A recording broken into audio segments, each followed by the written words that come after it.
घटना चक्र सामान्य भूगोल लेक्चर नंबर 31 है आज। और आपको पता हो घटना चक्र कितना इम्पोर्टेंट है for UPSC PCS RO RO exam के लिए। तो ये जो है, ये घटना चक्र लगभग 30 साल का पीवाईक्यू है। तो घटना के चक्र जो है आरओ आरओ का एग्जाम जो होने वाला है आरओ आरओ का, वो दिसंबर में होगा और 181 पोस्ट है, बहुत पोस्ट कम है, फाइटिंग बहुत ज़्यादा है। और आपका जो यूपीएससी है या यूपीपीसी मेन है या फिर जो भी पीसी से रिलेटेड जिस स्टेट के एग्जाम होते हैं सबका बहुत सारा इसमें पीवाईक्यू है। पीवाईक्यू करना बहुत जरूरी है क्योंकि स्टेट पीसीएस में मैक्सिमम क्या होता है, डिटो क्वेश्चन रिपीट होता है। तो ये क्वेश्चन अगर आप कर लोगे तो बहुत ज़्यादा स्कोर अच्छा हो जाएगा आपका। तो स्टार्ट करते हैं। स्टार्ट करने से पहले मैं आपको कहना चाहूँगी कि हमारा दूसरा चैनल जिसमें हम टेस्ट करवा रहे हैं तो उसको भी ज्वाइन करिए, आप टेस्ट भी करिए, क्योंकि टेस्ट बिना तो कुछ हो ही नहीं सकता। तो टेस्ट को ज्वाइन करिए। तो जो हमारा है चैनल, 1 मिनट में आपको दिखा देती हूँ। अच्छा, तो ये है हमारा दूसरा channel P R knowledge research centre. तो इसको आप सर्च कर लीजिएगा। इसमें हम टेस्ट करवा रहे हैं यूपीएससी का, बीपीएससी का, आर ओ आर ओ का। और अगर आपकी डिमांड होगी तो और भी टेस्ट हम धीरे धीरे लाएंगे। तो ये टेस्ट कंप्लीट कराई जाएगी। जब तक टेस्ट हमको मिलेगा हम आपको प्रीलिम्स होते तक टेस्ट करवाएंगे। तो इसको ज्वाइन करिए और एंजॉय करिए, टेस्ट को करते रहिए और अपने तैयारी को और मजबूत बनाइए। तो घटना चक्र भूगोल में आज हम करेंगे सूर्य तप एवं तापमान। ठीक है, तो ठीक है, स्टार्ट करते हैं। तो वायुमंडल तथा पृथ्वी की सतह की उष्मा का प्रधान स्रोत जो है सूर्य, पृथ्वी के पृष्ठ पर प्राप्त होने वाली ऊर्जा का अधिकतम भाग लघु तरंग के रूप में आता है। अतः पृथ्वी को सूर्य से प्राप्त होने वाली लघु तरंग सौर ऊर्जा को आगामी और सौर विकिरण या सूर्यातप कहते हैं। सूर्य का बाह्य सतह से निकलने वाली ऊर्जा प्रायः स्थिर रहती है। इस तरह पृथ्वी की सतह के प्रति इकाई क्षेत्र पर सूर्य से प्राप्त ऊर्जा प्रायः स्थिर रहती है। इसे सौरिक स्थिरांक कहते हैं। सूर्य की ऊर्जा का स्रोत सूर्य का आंतरिक भाग है, जिसमें अत्यधिक दबाव एवं उच्च तापमान तथा नाभिकीय संलयन के कारण हाइड्रोजन तत्व का हीलियम में रूपांतरण होता है, जिस कारण उष्मा का जनन होता है। सूर्यातप का वितरण है। सामान्य रूप से धरातल पर सूर्यातप की मात्रा भूमध्य रेखा ध्रुवों की ओर कम होती जाती है, परंतु प्रत्येक अक्षांश पर सूर्यातप की मात्रा में भी कालिक परिवर्तन होता है। सूर्य की उत्तरायण एवं दक्षिणायन की स्थितियों के कारण अत्यधिक सूर्यातप क्षेत्र भूमध्य रेखा के दोनों ओर खिसकता रहता है। अधिकतम सूर्यातप प्राप्त करने वाली तापीय अक्षांश रेखा भूमध्य रेखा पर 20 डिग्री अक्षांश पर स्थित है। सूर्यातप के वितरण को प्रभावित करने वाले कारक हैं सूर्य की किरणों की सापेक्ष तिरछापन और सौर कलंकों का और वायुमंडलों का प्रभाव। ये सब चीजें हैं इसमें, तो हम क्वेश्चन के थ्रू इसको सॉल्व कर लेंगे और बहुत इंपॉर्टेंट है ये सूर्यातप। तो अधिकांश वायुमंडलीय अधिकांश ऊष्मा परोक्ष रूप से सूर्य से तथा प्रत्यक्ष रूप से पृथ्वी के धरातल से प्राप्त करता है। कथन है, पृथ्वी के धरातल पर सौर लघु तिरंगे पार्थिव ऊर्जा की लंबी तरंगों में परिणति होता है। कौन सा तो कथन कारण दोनों सही है, एक दूसरे की व्याख्या भी करते हैं। अगला, सामान्यतः पृथ्वी की सतह से ऊंचाई बढ़ने के साथ तापमान में घटोतरी होती है, क्योंकि वायुमंडल पृथ्वी की सतह से केवल ऊपर की ओर गर्म हो सकता है और ऊपरी वायुमंडल में आर्द्रता अधिक होती है। तो गलत है, उसमें आर्द्रता कम होती है। और ये तीसरा सही, मतलब ऊपरी वायुमंडल में हवा कम घनी होती है। तो दोनों ऑप्शन सही है। तो निम्नलिखित में से कौन सी एक अन्य तीनों की तुलना में अधिक सूर्यातप को परावर्तित करेगी? तो वह होगी नवपात हिम से आच्छादित भूमि। तो पृथ्वी का औसत एल्बिडो है 30 से 35%, है, जबकि सर्वाधिक एल्बिडो नवपात हिम से आच्छादित भूमि का है। बालू मरुस्थल में एल्बिडो 20 से 30% है और धान की फसल में 3 से 15 है। निम्नलिखित में कौन सा एल्बिडो से संबंधित है? तो वह है वापसी की शक्ति। मतलब अगर कोई प्रकाश किसी पड़ रहा है और रिफ्लेक्ट होकर चला जा रहा है, उसको ही बोलते हैं एल्बिडो। तो अटलांटिक महासागर की तुलना में प्रशांत महासागर में तापमान का आर्थिक परिसर होता है। दक्षिणी गोलार्ध की तुलना में उत्तरी गोलार्ध में तापमान का वार्षिक परिसर अधिक होता है। तो इसमें जो दूसरा सही है, पहला गलत है, क्योंकि सागर का आकार जितना बड़ा होगा वार्षिक तापांतर उतना ही घटता जाता है। अतः अटलांटिक महासागर में प्रशांत महासागर की अपेक्षा अधिक तापांतर पाया जाएगा और उत्तरी गोलार्ध में स्थलीय भाग की, जबकि दक्षिणी गोलार्ध में जलीय भाग की अधिकता है। अतः दक्षिणी गोलार्ध की तुलना में उत्तरी गोलार्ध में तापमान वार्षिक परिसर अधिक पाया जाएगा। ठीक है, तो ये कथन तो हो गया। निम्नलिखित में से कौन सा कथन सही नहीं है? तो इसमें बी वाला, जलवाष्प में निचले वायुमंडल की अति परिवर्तित गैस है, ये सही है। अधिकतम तापमान की मेखला विषुवत रेखा के सहारे पाई जाती है, गलत है।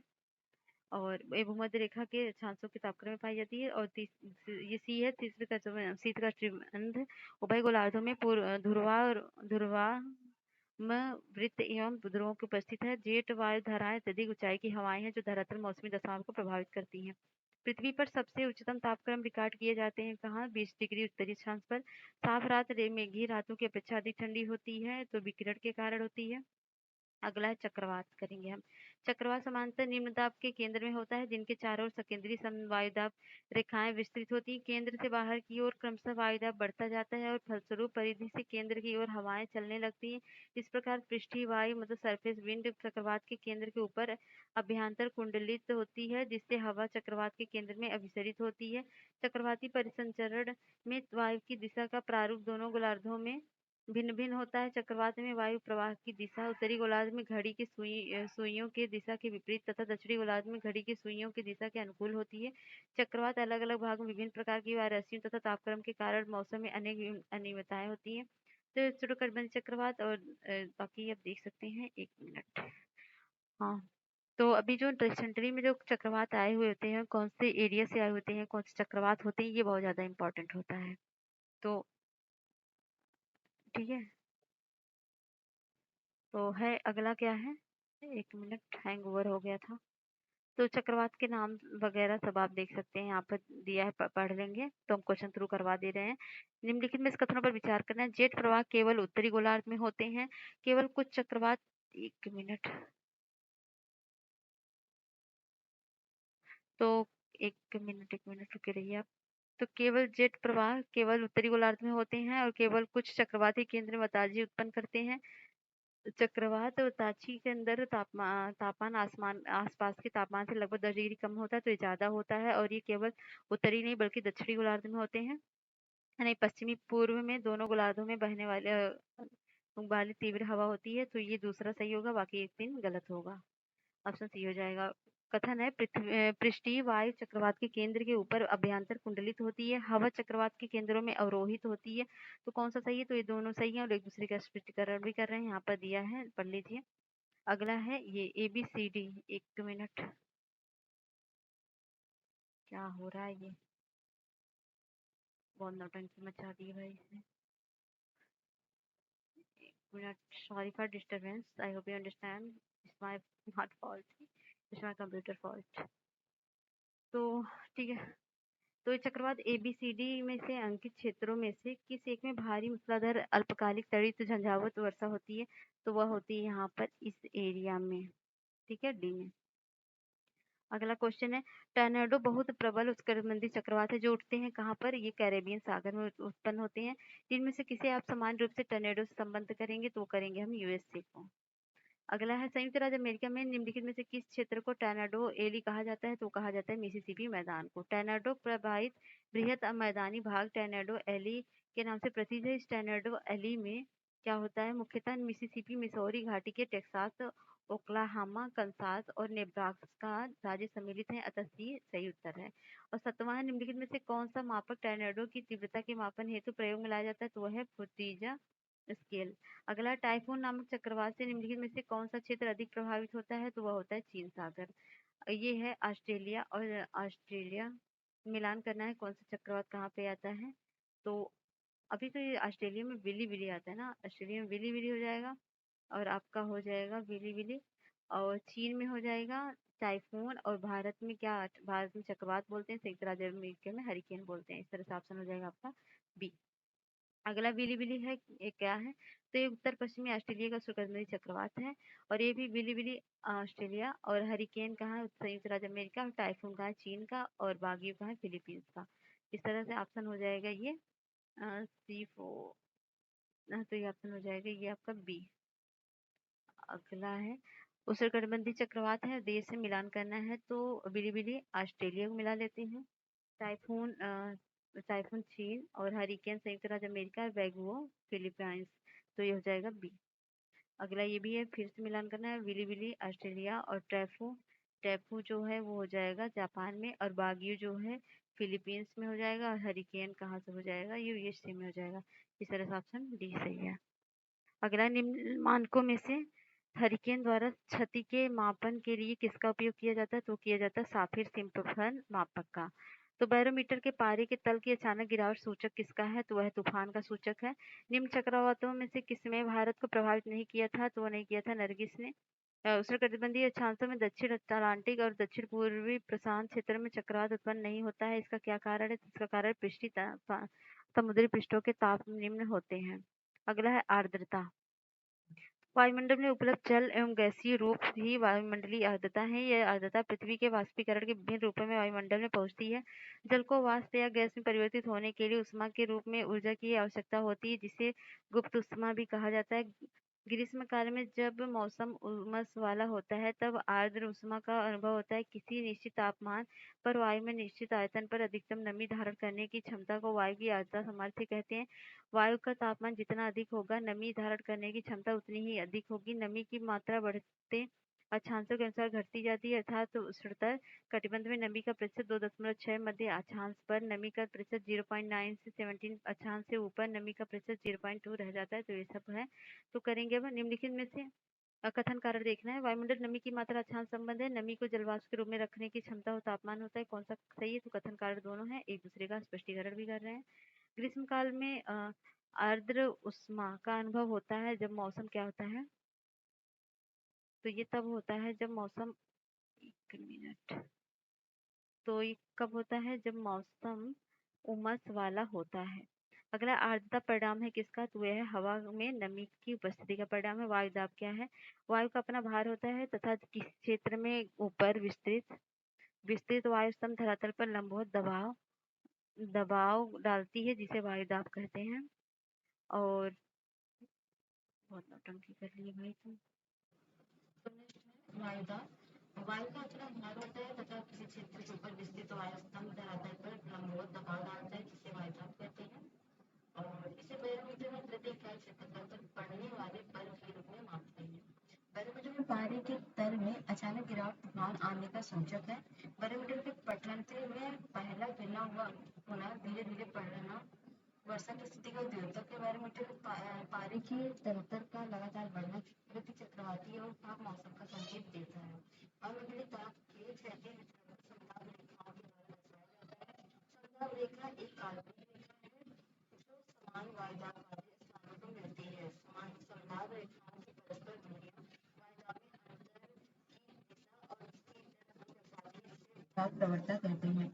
वायुदाब का क्षैतिज विवरण, तो धरातलीय सतह पर वायुदाब के क्षैतिज वितरण का अध्ययन समदाब रेखाओं के माध्यम से किया जाता है। यदि समस्त पृथ्वी को देखा जाए तो उच्च दाब तथा निम्न दाब का कुछ निश्चित प्रणाली के अंतर्गत सूक्ष्म वितरण होता है। यदि पृथ्वी को समरूप मान लिया जाए तो निश्चित रूप से वायुदाब का वितरण क्रमबद्ध मेखलाओं के रूप में पाया जाता है, परंतु स्थल तथा जल के समान वितरण के कारण मेखलाओं की क्रमबद्धता में व्यवधान पड़ जाता है। धरातल पर वायुदाब का भूमध्य रेखा से ध्रुवों तक कोई नियमित वितरण नहीं होता है। वायुदाब की पेटियों की उत्पत्ति में केवल तापमान जिम्मेदार नहीं होता है, वरन गति कारण भी महत्वपूर्ण होते हैं। उत्पत्ति की प्रक्रिया के आधार पर वायुदाब की पेटियों को दो बृहद समूह में विभाजित किया जाता है। तापजनित वायुदाब पेटी और इसके अंतर्गत भूमध्य रेखीय तंग दाब वायुदाब तथा ध्रुवीय वायुदाब पेटी को निम्नलिखित समूह में सम्मिलित किया जाता है इसमें। और गतिजन्य वायुदाब पेटी इसके अंतर्गत उपोष्ण उच्च वायुदाब तथा उपध्रुवीय निम्न वायुदाब को सम्मिलित किया जाता है। तो यहाँ पर आप देख सकते हैं उसमें ध्रुवीय निम्न वायुदाब पेटी है और उपोष्ण उच्च वायुदाब पेटी है। तो सेम इधर भी है, दक्षिणी ध्रुव पर और उत्तरी ध्रुव पर, और बीच में भूमध्य रेखा है। तो ठीक है, अब इसे पढ़ लीजिए और करते हैं ये क्वेश्चन। दोनों गोलार्धों में 60 से 65 डिग्री अक्षांशों में उच्च दाब की बजाय निम्न दाब पेटी होती है।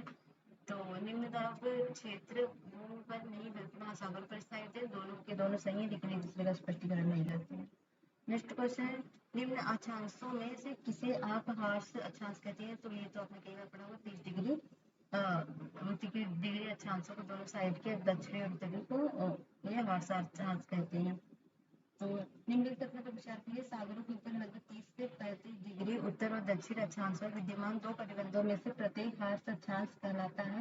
हार्स अक्षांश निम्न दाब कटिबंध है, तो निम्न दाब कटिबंध नहीं है, गलत है, बल्कि यही सही है।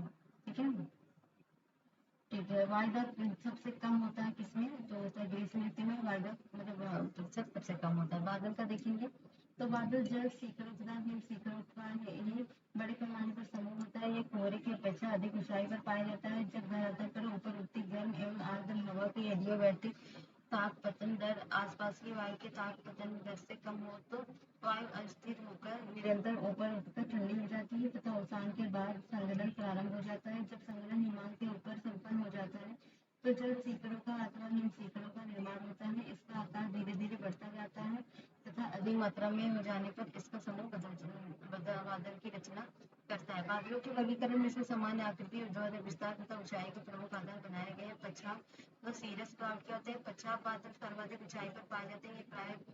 ये बादल प्राय छितराए रूप में रेशम के सदृश दिखते हैं तथा क्योंकि इनका निर्माण छोटे छोटे हिमकणों द्वारा होता है जिनसे होकर सूर्य की किरणें गुजरती हैं, जिस कारण इनका रंग श्वेत हो जाता है। चक्रवातों को आगमन के पहले आकाशीय पछाड़ में देखने को मिलते हैं। और पछाड़ स्तरी में मतलब सीरोस स्ट्रेटस क्लाउड्स क्या होते हैं? ये बादल मुख्यतः 18,000 फीट के ऊपर ऊंचाई पर होते हैं।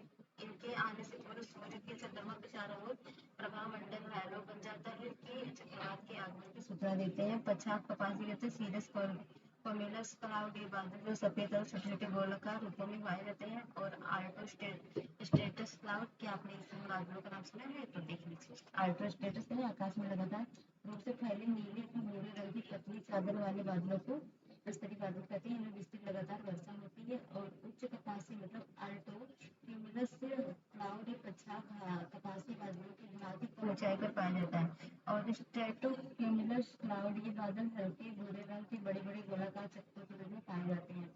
और स्ट्रेटस क्लाउड क्या होते हैं? बादल पूंजी के समान होते हैं। इनका निर्माण दो विपरीत स्वभाव वाली हवाओं के मिलने से प्राय शीतोष्ण में सर्दी में होता है। और वर्षा स्तरीय मतलब निम्बो स्ट्रेटस क्लाउड, ये बादल धरातल के अधिक नजदीक पाए जाते हैं। काले रंग के ये घने बादल किसी भी आकार के हो सकते हैं। इनकी सघनता के कारण अंधकार छा जाता है और वर्षा अत्यधिक होती है। तो और ये कपासी बादल जो क्यूमुलस क्लाउड कहते हैं, बादल अधिक घने तथा विस्तृत होते हैं। प्राय ये लंबे रूप में होते हैं। जिनका ऊपरी भाग गुंबदाकार या गोभी के फूल के समान होता है। इनमें प्राय साफ मौसम का आभास होता है। और कपासी वर्षा बादल कहते हैं, ये बादल अत्यधिक विस्तृत तथा गहरे बादल होते हैं। इनके साथ वर्षा, ओला तथा तड़ी जंजाल की अधिक संभावना होती है। मेघगर्जन कहते हैं तड़ी जंजाल की प्रक्रिया वास्तव में तड़ी जंजाल तूफानी तूफानी होती है जिनमें ऊपर की ओर हवाएं तीव्र गति से चलती हैं। बिजली का चमक, मेघ गर्जन के साथ घनघोर जलवर्षा होती है। प्रश्न है, बादल का परिणाम है संघनन के बादल परिणाम है। और निम्नलिखित में से कौन सा बादल अत्यधिक तीव्र वर्षा के लिए उत्तरदायी है? तो वह है कपासी वर्षा। सर्वाधिक ऊंचाई के बादल कौन से होते हैं? वो होते हैं पछाड़ स्तरीय। और निम्नलिखित में जलवायु भूगोल विषय तथ्यों पर विचार के संघनन, उच्च ताप या मानसून, वर्षा विज्ञान, पर्वत विज्ञान और ऊर्ध्वाधर हवा। तो ये तो सही है और ये भी सही है। ये ऊर्ध्वाधर हवा भी सही है, पर्वत विज्ञान इसमें थोड़ी ना होगा। ठीक है। अगला, तड़ी झंझा के दौरान आकाशीय तड़ी किनके द्वारा उत्पन्न होती है? तो आकाशीय कपासी वर्षा में तो किसी के द्वारा नहीं उत्पन्न होते हैं। तो इस प्रश्न के अंग्रेजी संस्करण में एक गर्जन को उत्पन्न करने वाले कारकों के बारे में पूछा गया, जबकि हिंदी संस्करण में ये जो है लाइटनिंग को उत्पन्न करने वाले कारकों के बारे में पूछा गया है। यहाँ पर अंग्रेजी संस्करण में पूछे गए प्रश्न संदर्भ में दिया जा रहा है। बिजली की चमकने की उष्मा उत्पन्न हो जाती है, जिससे तापमान अचानक बढ़ जाता है। तीव्रता से कंजर्वेशन क्वेश्चन था 2013 का। हिंदी इंग्लिश में अक्सर BBC ऐसा कर देता है। निम्नलिखित में से किसके संदर्भ में कुछ वैज्ञानिक पछाड़ में तथा विरलन तकनीक तथा संताप मंडल सल्फेट वायु विलय अंतर छेपड़ के प्रयोग का सुझाव देते हैं? तो वह है भूमंडलीय तापमान को कम करने के लिए। मेघाच्छादित रात में उसकी बूंदें क्यों नहीं बनती है? तो पृथ्वी के विकिरण को बादल वापस परावर्तित करती, इसलिए नहीं बनती है। अगला है हवाएं। हवाएं देखेंगे। हवाएं धरातल पर वायुदाब की क्षैतिज विषमताओं के कारण चलती है। हवाएं उच्च वायुदाब क्षेत्र में निम्न वायुदाब की ओर जाती है। और यदि पृथ्वी स्थिर रहती है तो उसका धरातल समतल होता है। तो पवन उच्च वायुदाब वाले क्षेत्र से सीधे निम्न वायुदाब वाले क्षेत्र में जाता है। तो और यहाँ पर देख सकते हैं। तो एक मिनट। परंतु वास्तविक स्थिति पृथ्वी अपने अक्ष पर घूर्णन करती है, उसका धरातल समतल नहीं होता है। अतः हवाएं अन्य शक्तियों के कारण अपनी दिशा परिवर्तित कर होती हैं। ये शक्तियां वायुदाब प्रवणता बल और क्या है क्या किसे कहते हैं? वायुदाब प्रवणता बल। तो भिन्न वायुदाब वाले क्षेत्रों के मध्य हवाएं चलती, मान लो इधर दूसरी हवा दूसरे दोनों के बीच दाब प्रवणता जितनी अधिक होगी, वायु उतनी तीव्र से गति से चलेगी। वायु की दाब प्रवणता पवन को चलने के लिए बल देता है, इसलिए इसे दाब प्रवणता बल कहते हैं। कोरियोसिस बल क्या होता है? धरातल पर प्रवाहित हवाओं की दिशा वायुदाब तथा पृथ्वी की घूर्णन गति द्वारा निर्धारित होती है। पृथ्वी की अच्छी गति से उत्पन्न विक्षेपक बल मतलब डिफ्लेक्शन फोर्स के कारण हवाओं की दिशा में विक्षेप होता है। इस कारण की खोज जे.जी. कोरियोलिस द्वारा किए जाने के कारण बाद में इसका नामकरण कोरियोलिस बल बन गया। और फेरल के नियमानुसार हवाएं उत्तरी गोलार्ध में दाहिनी ओर तथा दक्षिणी गोलार्ध में बाईं ओर मुड़ जाती है। समानतः उत्तरी गोलार्ध का पवन प्रतिरूप दक्षिणावर्त और दक्षिणी गोलार्ध का वामावर्त होता है। इस प्रकार से भू संघर्ष और अकेंद्रित त्वरण भी हवाओं की दिशा में प्रभावित होता है। यहाँ पर आप देख सकते हैं निम्न वाले पट्टी उच्च दाब के पट्टी और निम्न दाब वाले पट्टी और उच्च वाले, और यहाँ पर देखिए तो उत्तर व्यापारी कौन है, पश्चिम कौन है, यहाँ पर दक्षिण व्यापारी कौन है और ये है। तो हवाओं के प्रकार, हवाओं के 3 प्रकार बांटे गए हैं। पवन है मंडलीय, प्लैनेटरी विंड, ये हमारा वर्ष भर निश्चित दिशा में प्रयास होने वाली हवाएं हैं। इनके सभी मुख्यतः व्यापारी कोने, पश्चिमी कोने तथा पोलर विंड को सम्मिलित किया जाता है। व्यापारी पवनें उत्तरोत्तर उच्च वायुदाब तटबंधों से विषुवत निम्न वायुदाब की ओर उत्तरी गोलार्ध में निरंतर बहने वाली पवनें। पश्चिमी पवनें उपरोक्त वायुदाब से उपद्रवीय निम्न वायुदाब 65 से 60 से 65 डिग्री के बीच दोनों गोलार्ध में चलने वाली अस्थायी पवनें हैं। उत्तरी गोलार्ध में अवसर की अधिकता के कारण यह जटिल हो जाती है तथा ग्रीष्म ऋतु में कम सक्रिय एवं शीत ऋतु में अधिक सक्रिय हो जाती है। सागर के ऊपर चलने के कारण ये हवाएं नमी से भरपूर हो जाती है तथा अपने अक्षांशों में महाद्वीपों के पश्चिमी भागों में पर्याप्त वर्षा करती है। दक्षिणी गोलार्ध में स्तर की कमी के कारण इनकी गति इतनी तेज हो जाती है जिससे कि हवाएं तूफानी हो जाती है। पश्चिमी पवनों के साथ प्रचंड झंझार चला करते हैं। इनकी प्रचंडता के कारण ही दक्षिणी गोलार्ध में 40 डिग्री अक्षांश पर गर्जना चालीसा और 50 डिग्री अक्षांश पर प्रचंड पचासा एवं 60 डिग्री अक्षांश पर चीखता साठा कहते हैं। वेलिंगटन एकमात्र राजधानी है जो गरजती चालीसा हवाओं के मार्ग में पड़ती है। ध्रुवीय पवनें ध्रुवीय उच्च वायुदाब से उपध्रुवीय निम्न वायुदाब की ओर बहने वाली पवनें ध्रुवीय पवनें कही जाती हैं। द्वितीय सामयिक जिन पवनों की दिशा समय मौसम तथा समय के अनुसार बिल्कुल बदल जाती है उन्हें सामयिक पवनें कहते हैं। सामयिक पवनों के अंतर्गत मानसून पवन, स्थल समीर तथा समुद्री समीर एवं पर्वत समीर तथा घाटी समीर को सम्मिलित किया जाता है। और मानसूनी पवनें वे होती है जिनकी ऋतु के अनुसार बिल्कुल उलट होता है। और ग्रीष्म ऋतु के 6 माह में समुद्र के स्तर की ओर तथा शीत ऋतु में 6 माह स्थल से समुद्र की ओर बहती है।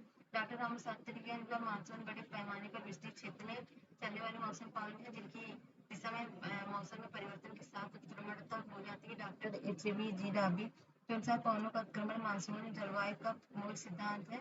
और स्थल समीर और समुद्र समीर की बात करें तो समुद्र तट के साथ साथ 20 से 30 डिग्री उत्तरी चौड़ी पट्टी को भी प्रभावित करती है। दिन के समय स्थल समुद्र की अपेक्षा शीघ्र गर्म हो जाता है तथा वायु के गर्म होने पर स्थल पर निम्न वायुदाब का क्षेत्र बन जाता है तथा समुद्र पर उच्च वायुदाब का क्षेत्र बन जाता है। इस प्रकार दिन के समय समुद्र के स्तर की ओर आर्द्र तथा ठंडी वायु चलती है जिस समुद्र समीर कहते हैं और रात्रि के समय इसके विपरीत चलती है। फसलों स्थल से समुद्र की ओर चलती है जिसे स्थल समीर कहते हैं। पर्वत समीर, घाटी समीर और पर्वतीय प्रदेशों में दिन के समय घाटी को वायु गर्म होकर पर्वत की ढलान के साथ साथ ऊपर की ओर उठती है, इसे घाटी समीर कहते हैं। और रात्रि के समय पर्वत के ऊपर शीघ्र ठंडी होकर भारी हो जाती है तब पर्वत की ढलान के साथ साथ नीचे की ओर उतरना शुरू करती है, इसे पर्वत समीर कहते हैं। स्थानीय पवन, ये पवनें तापमान तथा वायुदाब स्थानीय अंतर पर चलती है और बहुत छोटे क्षेत्र को प्रभावित करती हैं। अब भूमध्य सागर लगभग 30 से 40 डिग्री अक्षांशों के मध्य स्थित है। यह क्षेत्र उपोष्ण उच्च कटिबंध वायुदाब पेटी के अंतर्गत आता है। अगला है निम्नलिखित पर विचार कीजिए। उष्णकटिबंधीय क्षेत्र में व्यापारी पवन के प्रभाव के कारण पूर्वी खंडों की तुलना में महासागरों के पश्चिमी खंड के अधिक उष्ण होते हैं। शीतोष्ण क्षेत्र में पश्चिमी पवन पश्चिमी खंडों की तुलना में महासागरों के पूर्वी खंडों को अधिक उष्ण बनाता है। तो दोनों कथन सही है। कथन कारण है उत्तरी गोलार्ध में पवन प्रतिरूप दक्षिणावर्त तथा दक्षिण गोलार्ध में पवन प्रतिरूप वामावर्त होता है और उत्तरी तथा दक्षिणी गोलार्धों में पवन प्रतिरूपों की दिशाओं का निर्धारण कोरियोलिस प्रभाव से होता है। तो ये दोनों के दोनों ऑप्शन कथन दोनों सही है। कथन कारक दोनों सही है।